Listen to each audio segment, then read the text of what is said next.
Fico feliz por você estar interessado no estudo das profecias. As profecias são partes importantes da Bíblia e as profecias nos dão a certeza de que Deus está no controle da história. Nesse momento nós vamos identificar o sétimo rei. Então nós vimos em Apocalipse 17 que ele falava de 7 reis e agora nesse momento nós vamos identificar o sétimo rei.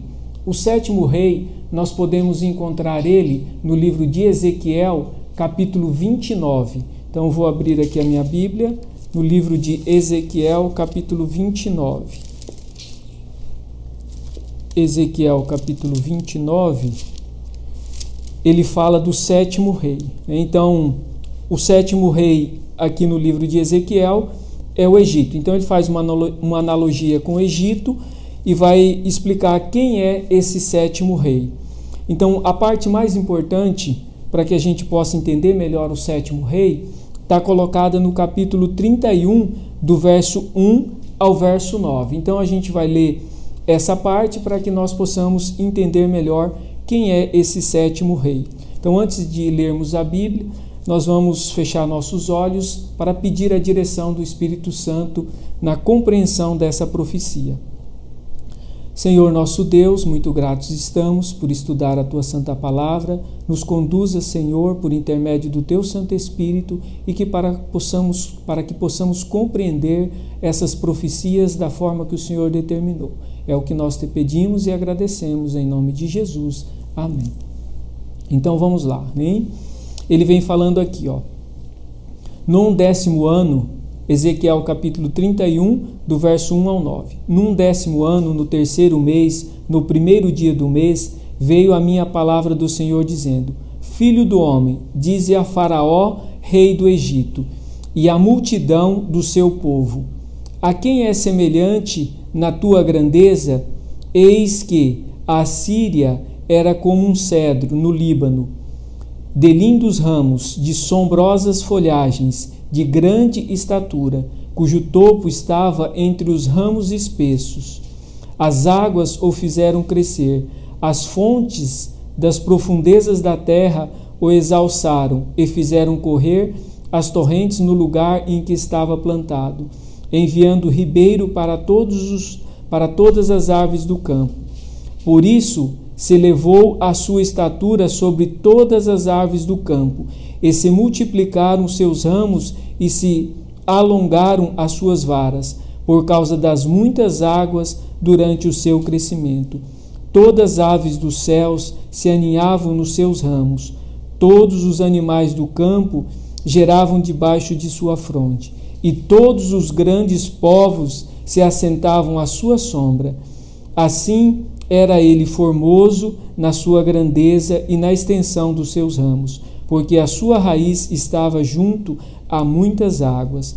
Os cedros no jardim de Deus não lhe eram rivais, os ciprestes não igualavam os seus ramos e os plátanos não tinham renovos como os seus. Nenhuma árvore no jardim de Deus se assemelhava a ele em formosura.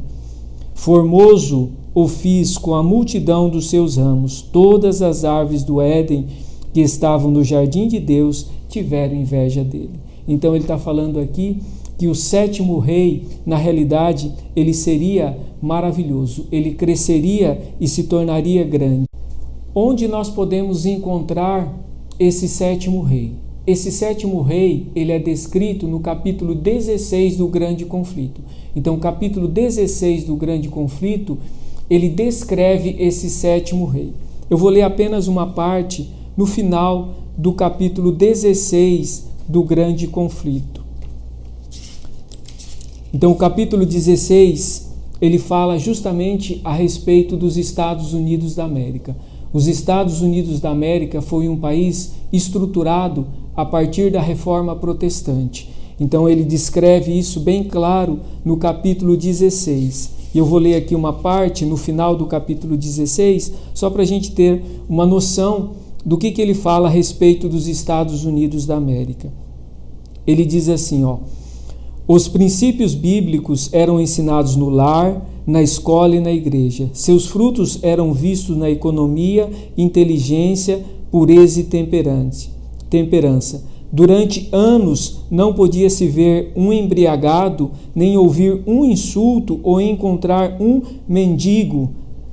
Os princípios da Bíblia são as mais seguras garantias da grandeza nacional. As fracas colônias desenvolveram-se em um poderoso Estado e o mundo observa a prosperidade de uma igreja sem papa e um Estado sem rei. Então ele fala aqui no capítulo 16 do Grande Conflito a respeito dos Estados Unidos da América. Os Estados Unidos da América é um país que influencia o mundo inteiro. Hoje, para você viajar pelo mundo, você precisa levar dólares e falar inglês. Tanto é a influência dos Estados Unidos da América. A sua língua se tornou a língua universal e a sua moeda se tornou a moeda universal.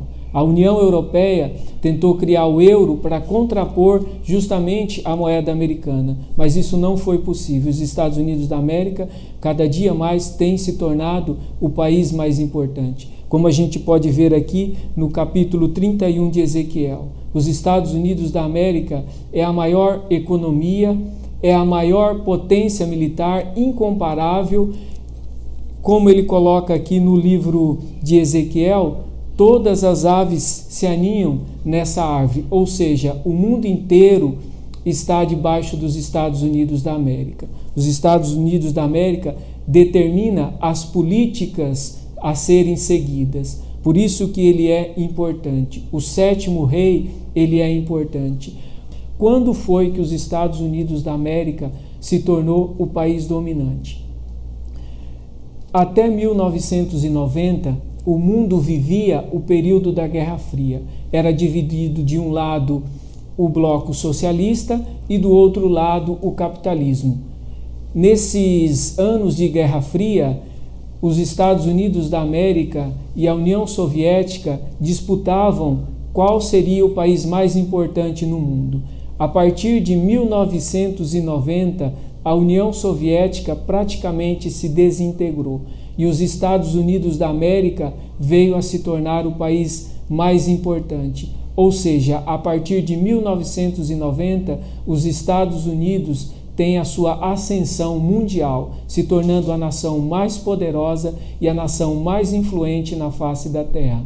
Então, como ele coloca lá no livro de Apocalipse, o sétimo rei, quando ele vier, ele vai durar pouco tempo, ou seja, o tempo dado aos Estados Unidos da América será menor do que aos outros. E ele tem a sua ascensão a partir de 1990. Então, com o fim da União Soviética, os Estados Unidos da América passa a ser a potência mundial dominante.